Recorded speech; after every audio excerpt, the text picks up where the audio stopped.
राज्यपाल कलराज मिश्र ने कहा कि विश्वविद्यालयों में नई शिक्षा नीति के आलोक में इस तरह के पाठ्यक्रम निर्मित हों जिनसे युवा स्वरोजगार के लिए ही प्रेरित नहीं हो बल्कि उनकी दृष्टि व्यापक हो। उन्होंने कहा कि प्रदेश के प्रत्येक विश्वविद्यालय में संविधान पार्क की स्थापना की गई है। इसका उद्देश्य यही रहा है कि उच्च शिक्षा के साथ साथ युवा संविधान की संस्कृति से प्रत्यक्ष जुड़ सके। नई शिक्षा नीति क्रियान्वयन में सफलता प्राप्त करेंगे। आप सभी आदरणीय शिक्षकों, विद्यार्थियों के उज्जवल भविष्य की कामना करता हूँ। युवाओं के आदर्श स्वामी विवेकानंद के आदर्श वाक्य में इस बात कहकर मैं समाप्त करता हूँ। और अभी कुलपति महोदय ने तो जिक्र किया था, निश्चित रूप से कहीं न कहीं जो पीएचडी करने वाले बच्चों के साथ शिक्षा विभाग की बात कर रहे थे, निश्चित रूप से मैं इन बच्चों के भविष्य के लिए और इनका भविष्य उज्जवल रहे इसलिए मैं कहना चाहूँगा, पूरा मैं कोशिश करके और आपके भविष्य के साथ कोई खिलवाड़ नहीं हो, निश्चित रूप से मैं आपके कहने के हिसाब से निश्चित रूप प्रयास करूँगा। Thank you. जय भारत। आदरणीय डॉक्टर प्रेमचंद भैरवा जी, राज्यमंत्री श्री संजय शर्मा जी, कुलपति प्रोफेसर श्री सिद्धू पांडे जी, प्रबंधन मंडल व अकादमी परिषद के सदस्यगण, आमंत्रित अधिगण, संकायों के अधिष्ठातागण, समस्त प्राचार्यगण, शिक्षा के साथ साथ युवा संविधान की संस्कृति से भी प्रत्यक्ष जुड़ सके। देश का संविधान सर्वोच्च संविधान है। किसी देश का संविधान कानूनों की वह प्रणाली है जो औपचारिक रूप से लोगों के अधिकारों और कर्तव्यों को बताती है। भारत विश्व का सबसे बड़ा गणराज्य है। सबसे बड़ा लिखित संविधान हमारे देश का संविधान है। पर सबसे महत्वपूर्ण बात यह है कि हमारा संविधान मानवीय अधिकारों और कर्तव्यों का वैश्विक दस्तावेज है। भारत राज्यों का संघ है। यह संसदीय प्रणाली की सरकार द्वारा एक स्वतंत्र प्रमुख सत्ता संपन्न समाजवादी लोकतंत्रात्मक गणराज्य है। संविधान देश को शासित करता है। हमारे यहाँ भेद नहीं है, जात का, धर्म का, छोटे बड़े का कोई भेद। लोकतंत्र का अर्थ है जनता का दल। संविधान में सरकार के संसदीय स्वरूप की व्यवस्था की गई है। संविधान का आरंभ ही होता है हम भारत के लोग। हमने उद्देश्य में पढ़ करके आपको बताया, शुरुआत में होता है हम भारत के। यह जो वाक्य है वह भारतीय संस्कृति का जीवन धारा को रेखांकित करता है। संविधान प्रदत्त कर्तव्यों को आप समस्त शैक्षणिक जगत के विद्यार्थी व गुरुजन अपनी जीवन शैली में अपनाकर राष्ट्र निर्माण में अपनी महती भूमिका सुनिश्चित है। हमारे यहाँ दृष्टि की बजाय समझ पर जोर दिया गया। पंडित दीनदयाल उपाध्याय देश के महत्वपूर्ण विचारक, शिक्षा पर उनका चिंतन बहुत महत्वपूर्ण है। आपके यहाँ जब आ रहा था तो उनके शिक्षा दर्शन में ही मन लग रहा। दीनदयाल का कहना था शिक्षा प्रणाली ऐसी हो जो समय के अनुरूप, वह देश जो अद्भुत हो। पंडित दीनदयाल की दृष्टि और समझ को जोड़ने वाला प्रथम शिक्षा को ही मानते। और सबसे बड़ी बात यह है जो इस शिक्षा को समाज की जननी मानते। उनके अनुसार नए घटक पुराने घटकों के साथ अपने संबंधों के प्रति सजग हो तथा अपने पुराने घटकों के जीवन अनुभव को स्वीकार कर तथा समझकर आगे बढ़े तो उस समूह को समाज की संज्ञा मिलती है। यदि शिक्षा नहीं होगी मानव समाज का जन्म नहीं होगा। मानव समाज सही मायने में विकसित नहीं होगा। मैं चाहता हूँ विद्यार्थी केवल अपने लिए नहीं प्राप्त शिक्षा का संपूर्ण समाज के हित के लिए उपयोग करें। आपने राज ऋषि भरतहरि महर्षि विश्वविद्यालय जहाँ स्थित है वह अलवर, तीनों झीलों, हेरिटेज हवेलियों और प्रकृति सुरम्य विश्वावलियों के लिए ख्यात है। अलवर का प्राचीन नाम मत्स्य नगर रहा। महाभारत युद्ध से पूर्व यहाँ राजा विराट के पिता वेणु ने मत्स्यपुरी नामक नगर बसाकर उसे अपनी राजधानी बनाया। राजा विराट ने अपने पिता की मृत्यु हो जाने के बाद विराट को जो कि अब वैराट नाम से जाना जाता है, बसाकर इस प्रदेश की राजधानी बनाया।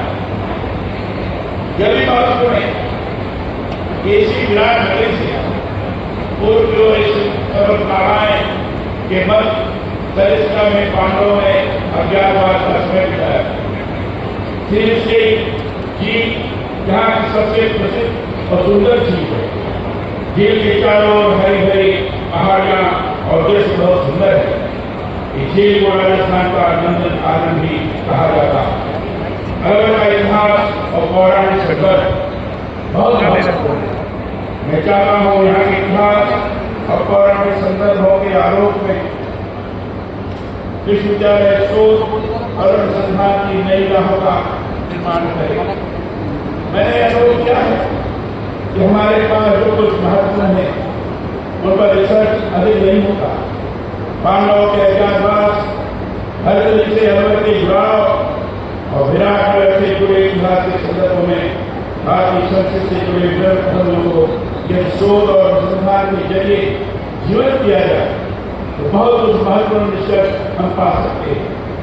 मेरा एक प्रस्ताव है कि विश्वविद्यालय अपने यहाँ राजर्षि भर्तृहरि के ग्रंथों सौंदर्य शतक, नीति शतक और वैराग्य शतक तथा अन्य लिखे गए ग्रंथों की शोध करने के साथ महाभारत कालीन इतिहास के संदर्भ में कोई शोध भी अपने यहाँ स्थापित करे। इस नीति के अंतर्गत स्थानीय ज्ञान को अन्वेषण कर सजोया सहेजा जाए। पुराण कालीन संदर्भों के साथ लौकिक रूप में जनसंस्कृति में जो कुछ यहाँ के स्थान का लोक ज्ञान है उससे भी सजोया जाए। मैं मानता हूँ स्थानीय भाषा, साहित्य, संस्कृति और जीवन के संदर्भों में यदि हम भारतीय संस्कृति की समृद्धता के लिए विश्वविद्यालय स्तर पर कार्य करें तो उसके बहुत अच्छे परिणाम सामने आएंगे। भारत विविधता में एकता की संस्कृति वाला विश्व का सबसे बड़ा लोकतांत्रिक राष्ट्र है। इस देश की विविधता की संस्कृति श्रेष्ठता को हम स्थानीय संदर्भों से ही अधिक कुछ कर सकते हैं। नई पीढ़ी को देश के गौरव इतिहास और संस्कृति से जोड़ने की दिशा में विश्वविद्यालयों का यह प्रयास शैक्षिक गुणवत्ता के साथ ही शोध की हमारी मौलिक संस्कृति को भी बढ़ावा देगा। स्थित राज ऋषि भर्तृहरि विश्वविद्यालय अलवर के इस चतुर्थ दीक्षा समारोह में आप सभी को मैं बधाई देता हूँ और आप सब लोगों के साथ सम्मिलित होकर मुझे अत्यंत प्रसन्नता की अनुभूति भी हो रही है।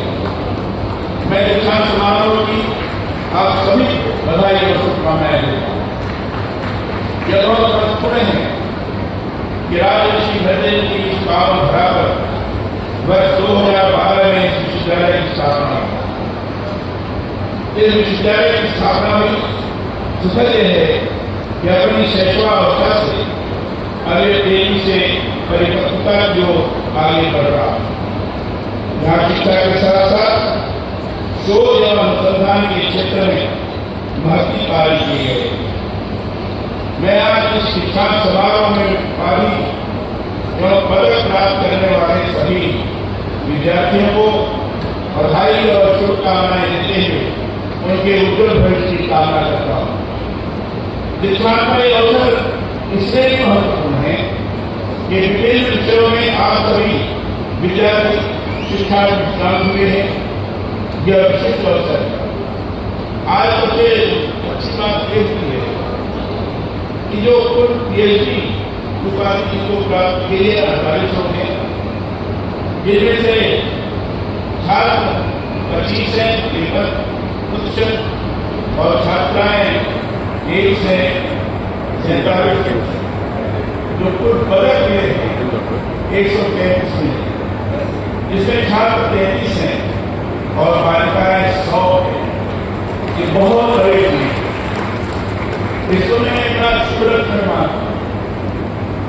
जहाँ भी मैं दीक्षांत समारोह में जाता हूँ, वहाँ मैंने देखा है कि सर्वाधिक मात्रा में पदक धारक छात्राएं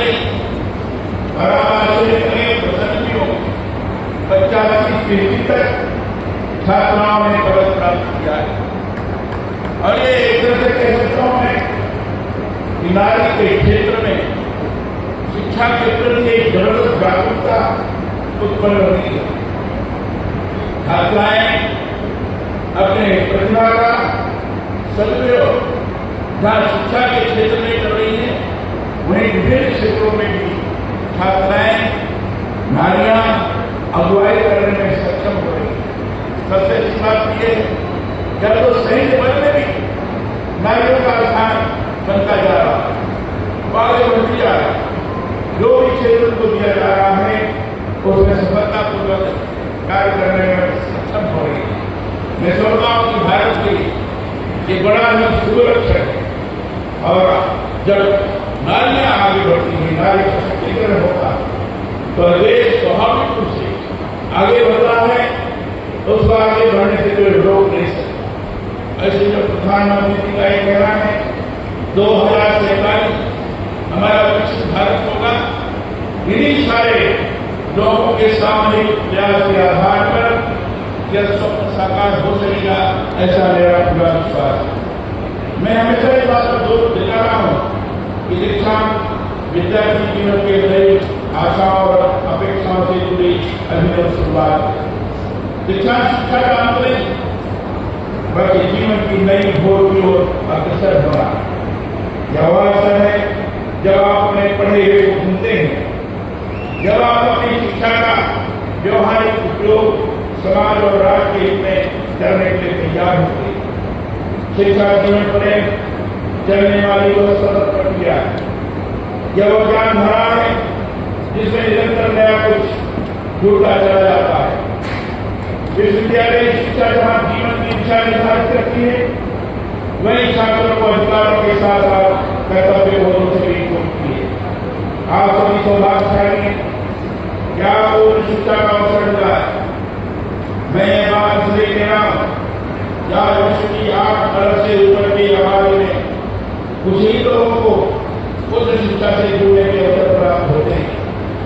अब समय आ गया जब आप समय का योजना बनाकर आगे बढ़ेंगे, अपने जीवन का लक्ष्य अर्जित करते हुए सफल नागरिक बनेंगे। राज्य के प्रत्येक विश्वविद्यालय में एक मिनट बड़ी अच्छी बात थी। हाँ हमारे यहाँ पौधे लगा दी मंत्री जी, तो ठीक हो जाए, विश्वविद्यालय तो लगा नहीं रहे। हाँ पूछो तो सर आपका विजन है वो यहाँ राज्यपाल आने के बाद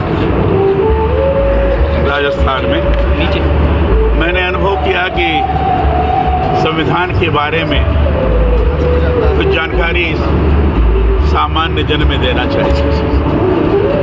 और विशेष रूप से मैंने अनुभव किया कि संविधान की जो उद्देशिका है, बहुत सारे लोगों को इसकी जानकारी नहीं है। और मूल कर्तव्य के बारे में तो बहुत कम लोग जानते थे कि इसमें है। मौलिक अधिकार की बात तो जरूर करें। तो मैंने निर्णय लिया कि जिस भी सार्वजनिक कार्यक्रम में जाऊंगा मैं, वहां मैं मूल उद्देशिका पढ़ूंगा और दोहराऊंगा और मूल कर्तव्य पढ़ करके सुनूंगा, ताकि लगे कि संवैधानिक अधिकार की बात तो सब करते हैं, लेकिन संवैधानिक हमारा मूल कर्तव्य क्या है इसके बारे में कोई बात नहीं करती। इसलिए हमने इसकी शुरुआत की और हमेशा चल रहा है, लोग उसको बड़ा पसंद कर रहे हैं। दूसरा, मैंने संविधान की जो मूल प्रति देखी, मूल प्रति में संविधान का जो पूरा इतिहास है बनने का, तो कॉन्स्टिट्यूशन असेंबली से लेकर जब से गठित हुई तब से कैसे कैसे कमेटी बनी, ड्राफ्टिंग कमेटी कौन सी बनी, डॉक्टर भीमराव अम्बेडकर उसके चेयरमैन रहे, ये सारी चीज़ें, और पूरा विश्व के देशों के संविधान का अध्ययन किया गया। हमारे यहाँ जो विभिन्न समय में शासन व्यवस्थाएं थी उसका अध्ययन किया गया, वैदिक और पौराणिक काल का भी अध्ययन किया गया। उसके बाद भारत का ये संविधान बना, और भारत का संविधान बनाते समय जो चीज़ की गई जो सबसे महत्वपूर्ण है वो है कि हर भाग के पहले नंदलाल बोस जो बहुत बड़े कलाकार थे शांति निकेतन, डॉक्टर राजेंद्र प्रसाद जी ने कहा कि चित्र के मैसेज तो उन्होंने पूरा चित्र फेरा है। और संविधान का मूल प्रति आप देखेंगे, कवर पे देखें तो उसमें केवल कमल का निशान और अशोक स्तंभ है। और उसके बाद अगर फंडामेंटल राइट्स वाले भाग को देखेंगे तो उसमें भगवान राम, सीता, लक्ष्मण अयोध्या गमन कर रहे हैं। अर्थात ये दर्शाने का प्रयास किया गया है, संदेश देने का प्रयास किया गया है, मर्यादा पुरुषोत्तम राम थे, अधिकारों की मर्यादा होनी चाहिए संविधान के माध्यम से। इसी ढंग से जो डायरेक्टिव प्रिंसिपल है उसके पहले आप देखेंगे तो भगवान कृष्ण अर्जुन को उपदेश दिया। उसका सीधा सीधा तात्पर्य ये था कि जिस तरीके से गीता हमारे लिए पवित्र है, उसी श्लोक पवित्र है, उसी तरीके से जो संविधान के अंतर्गत दिशा निर्देश वो भी उसी ढंग से पवित्र है। यह स्वरूप दर्शित करने का प्रयास है।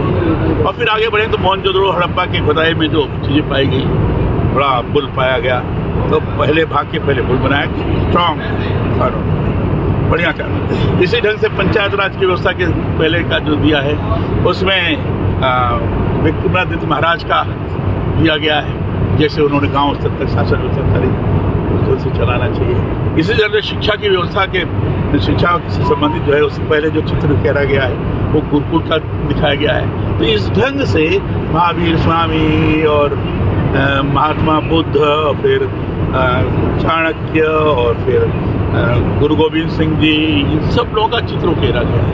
फिर ये पर्यावरण कैसे होना चाहिए तो अंतरिक्ष का चित्र दिखाया गया है, फिर प्राकृतिक दृश्य दिखाए गए हैं। तो संविधान में हर भाग पर ये चित्र उकेर करके ये संदेश दिया गया है कि भारत में कैसा होना चाहिए, भारत कैसा बनना चाहिए। और इसलिए हमने इसी को ध्यान में रख करके ये संविधान पार्क हमने राजभवन में बनाया। मैं आग्रह करूँगा कि आकर कभी आप देखें। और सभी विश्वविद्यालयों में हमने तय किया कि संविधान पार्क बने, उसमें आइए, इसको आप देखेंगे तो आपको समझ आएगा। तो ये हमारी मंशा है और मुझे प्रसन्नता इस बात की है कि सब तरफ इसकी बड़ी अब चर्चा है। लोग चर्चा भी करते हैं, अब संविधान की बातें भी ज़्यादा लोग होते हैं। संविधान हमारा कभी परिवर्तित नहीं हो सकता, ये बड़ा, क्योंकि इसके 368 जो धारा है, 368 धारा में लचीलापन तो है, संशोधन तो कर सकते हैं, नहीं संविधान बदल नहीं सकते। कुछ लोग जो नारा लगाए संविधान बदला, ऐसा कुछ नहीं है। कुछ लोग कोशिश किए बदलने की, जैसे पश्चिम बंगाल में कोशिश किया गया, जो आरक्षण का स्वरूप था उसको अधिक बनाकर दूसरे को देना शुरू किया, तो हाईकोर्ट ने उसको तुरंत निरस्त ठीक नहीं है। तो संविधान की रक्षा करने के लिए बहुत सारे हैं। बदलने के क्रम में अगर कोई करता भी है तो दोनों सदनों का बहुमत चाहिए, पूरा 2/3 का बहुमत चाहिए, फिर उसके बाद विधानसभाओं से पास होना चाहिए, फिर उसके द्वारा भी गड़बड़ हो रही है तो न्यायपालिका है। इसलिए बदलने के अंतर्गत बड़ी जटिलता है, कोई कर ही नहीं सकता। इसलिए भारत के संविधान को मैं गीता जैसा पवित्र ग्रंथ मानता हूँ, भारतीय संस्कृत का ये पवित्र ग्रंथ है, कुरान जैसा पवित्र ग्रंथ है, बाइबल जैसा पवित्र ग्रंथ है। इसको इस रूप में लेकर काम करना चाहिए कि हमने हमेशा। सर, देश के दूसरे हिस्सों में भी संविधान पार्क बने, ये देश के दूसरे हिस्सों में राजस्थान के साथ हम तो अपने राजस्थान में कर रहे हैं। सर, भारतीय संविधान कठोर कम लचीला ज्यादा रहा है, क्या भारतीय संविधान कठोरता की तरफ? भारतीय संविधान में जिस प्रकार के कानून बने हैं, जहाँ कठोरता की अनुभूति है, कठोरता की नहीं है, जहाँ संवेदनशीलता के आधार पर लचीलापन किया गया, भारतीय संविधान के अंतर्गत सारी चीजें विद्यमान है, जो विभिन्न देशों के अंतर्गत भी है। लंदन के इंग्लैंड के संविधान को भी यहाँ लिया गया है, जर्मनी के संविधान को भी लिया गया है, सारी चीजें हैं इसमें, सब इसमें संकलित है। धन्यवाद। Thank you sir.